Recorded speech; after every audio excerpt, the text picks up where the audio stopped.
So नै जोंना एक्ट्रेसफ्रा फैलायगौ guys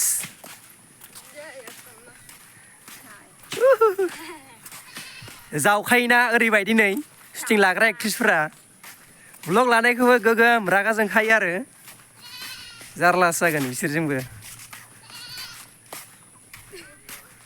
बरिया उन्दुना नै सलिड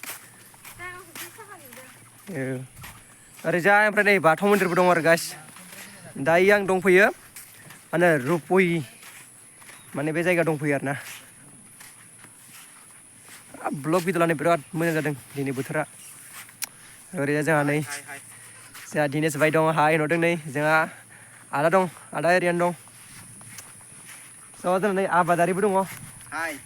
हायनो हाय आंनि इउटुब चेनेलाव खेबसे बयखौबो बराय हरग्रा थाग्रबाय धन्यबाद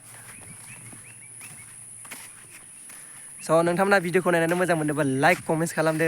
लोगोसेनो आंनि इउटुब चेनेलाव गोदानब्ला लाइक मोनसे होना गालांथारो आरोना लोगोफोर